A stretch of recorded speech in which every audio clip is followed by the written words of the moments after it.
In recent days, we've been hearing quite a bit about what the future of Walt Disney World may look like. Today, I'm going to give you a few of my thoughts. I know it's been a few days, but I wanted to kind of process some of these, think about it, and then share my thoughts with you. First, let's talk about the mask mandate. Recently, Disney CEO Bob Chapek mentioned that the social distancing and masks will likely go away in 2022, meaning that they'll likely be here for the remainder of 2021. Gotta say, I'm not super surprised by that. I think that decision probably comes from, looking at where things are, where things are headed, trying to predict the future a little bit.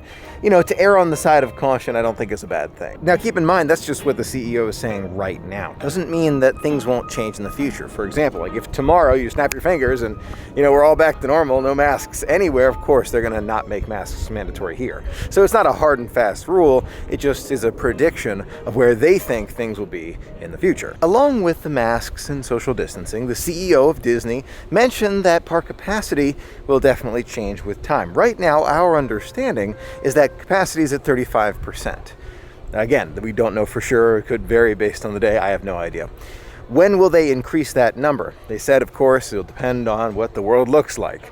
But that doesn't mean that things won't increase faster than we think. When you think about park reservations and you think about what it takes to get a park reservation and how long they're available, and park hopping, every day, as far as I've heard, park hopping has been available after 2 p.m. every single day without fail. It goes to show Disney's been thinking ahead when it comes to these things. Even a crowded 3-day weekend like President's Day weekend, you think about it, okay, there are more people here. And I can tell you that park passes were gone much faster. That being said, after 2 p.m., you could park hop to any park you wanted. Disney knows how many people they're expecting. They're kind of getting into the groove of where we're going to be in the future, and they already can predict these things. So no day that I have heard of so far, since all this started, park hopping has been, not allowed. Eventually that's going to change. I can tell you that right now. When Ratatouille opens, or Space 220 or anything brand new opens, I think that we're going to see a big difference, right? We're going to see the parks, become full to capacity even after 2 p.m. Now, Disney is well aware of this. We already know that they're good at planning these things out. So the question becomes, what about the park reservation system in total? How long is that going to be around? Now, remember, we talked about social distancing and mask wearing at Walt Disney World staying around through this year into 2022, and then it'll probably start going away, we hope, cross your fingers. That being said, recently, we've seen park reservations open all the way through January 2023. Now, does that mean that Disney is planning on having all of these things in place all the way up to 2023? Not necessarily. That's just Disney's kind of safety measure. Just in case we need it, the park passes are there. So I know there are a lot of friends who say, Michael, park passes going to be around for years and years and years. And although there's going to be some evolution, I'll get back to this in a bit, evolution of fast passes and other things thanks to the theme park pass, I don't think it necessarily means it'll be around for that long. Thinking about the theme park reservation system for just a minute, it does allow Disney to know who's coming, when you're coming, and it prevents it from being too crowded. In some ways, it's actually kind of nice because then you can say, okay, it's not going to be too crowded, and you can kind of gauge that experience, right? You can kind of see it in a different way. Thinking about that for a moment, let's talk about fast passes. Do I believe that fast passes will return at Walt Disney World? Yes, I do. However, I do not believe that they will continue to be included with your ticket. I really hope I'm wrong on that. I really do, because I love the Fast Pass system. There are a lot of people who do love it. But let's face it, there are things where it can be improved, right? The length of that line with the Fast Pass, number of people who have Fast Passes. There are things that can be improved. And Disney, think about it this way, they may be using this as like a test. Okay, what do the lines look like without Fast Passes?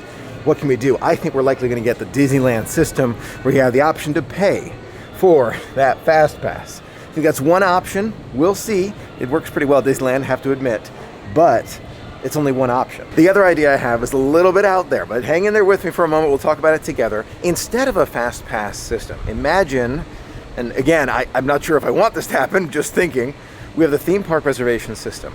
They fill up to capacity, let's say Christmas Day, right? And you still want to go.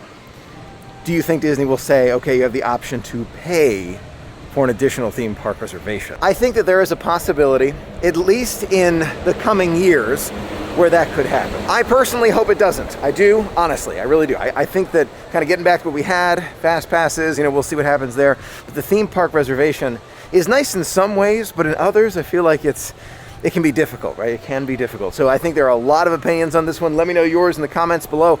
But this is something where Disney now sees what it looks like without fast passes and with theme park reservations. And I think we can expect them to kind of modify those things in the coming months and years to kind of get it just right for them and everyone who loves to enjoy Disney World. Let's think about the theme park reservation system again for a second. Let's pretend 5 years from now, things are back to normal, there's no reservation system, you know, we get the lines, no problem, okay. But what about in 2 years or 3 years when they're still kind of working through it, kind of want to test a few things, because Disney, especially during something like this, they're going to want to test a few things, I guarantee it. And when they do, we're going to see how it works. Now, there has been a lot of discussion about theme park spending by Disney. Apparently, this is a number that I heard, can't confirm it, but I think the spending at Walt Disney World anyway is down 50%. So the amount they were going to spend for upgrades at Epcot, different attractions, restaurants, all that, the spending for it right now is down 50%. For me personally, it doesn't really worry me. That is to be expected when you think about the amount that was lost, no doubt, over the last year. I mean, it's been a tremendous amount, especially if you think about Disneyland. Disneyland has been closed, still is closed to this day. Time I'm filming this, still closed. Does that mean that Tron and Guardians of the Galaxy and Space 220 and other projects around Epcot especially that Disney was going to work on will be completely cut? Not necessarily, but in the short term, probably. Just think about it. It's a money thing, right? We don't have the money right now to spend on these things, so let's wait. Waiting can be a good thing. It means that maybe we get even more improvements in the future, right? But at the same time, in the short term, you say, oh, I really wish we had this or that, the other thing. We talked about this months ago when this first happened. We knew that some of the upgrades that Disney were planning were going to be kind of pushed to the side. Now, there are a few areas which I believe basically, no matter what, are still going to happen just because they've made so much progress. Tron, Remy, no question. Guardians of the Galaxy, Cosmic Rewind, absolutely. And Space 220. I say Space 220 like that because we've seen the signage kind of move and shift and get covered and uncovered, and it's been so interesting. It's supposed to open, I think, in 2019, and I'm pretty sure they're just about done. They had a cracked screen when they were first putting it together, but I think they're close. They should be close. There are others which we're not 100% sure of course. The Moana Journey of Water kind of feels like it's still going to happen.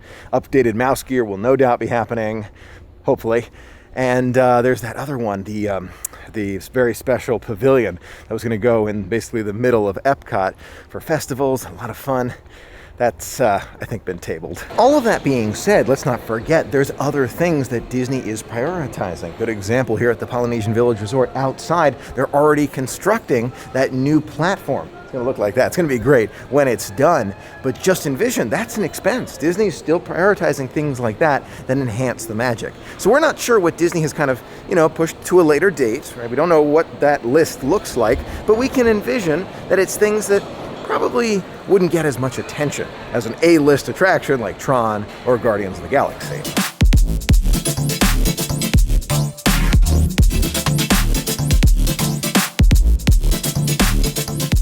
You know what I really appreciate? Disney's managing this in a way that I feel like can be modeled, right? There are cast members throughout the park just reminding guests about all those rules. And I feel like the first couple days of vacation, maybe some guests, are having trouble figuring out, okay, where do I stay? Like, is it between the lines? It's on the line? Okay. But then people get used to it. You see people kind of adapting really fast to things like this. Now, the question still remains. At night, are we going to be seeing any evening entertainment come back in 2021? Disney didn't release any detailed information about nighttime entertainment coming back to Walt Disney World. That being said, there's a lot of speculation about when that might happen. I mean, I said earlier, but let's say the holidays now, just to be safe, right? By the holidays, more nighttime entertainment. Hopefully more than those projections, just a tiny bit more. Those projections were fun though, with a pop of the fireworks. How about outside of the holidays, maybe even Halloween, we see something similar with even more of those pops of fireworks. Not a show, just something to see as we walk by. There are a lot of changes and updates that are happening all around Walt Disney World, but getting this confirmed and some of it's semi-confirmed information, I feel like it's helpful because then we can kind of see what the future may bring. I'm looking forward to the future. I really am. Although it's going to be unique for a little while, I think that in the end, it's going to be even more magical for everyone. Those are a few of my thoughts about some of the recent announcements here at Walt Disney World. Let me know yours in the comments below. I'd love to hear from you. Thanks so much for being a part of the magic with me today. Until next time, have a magical day.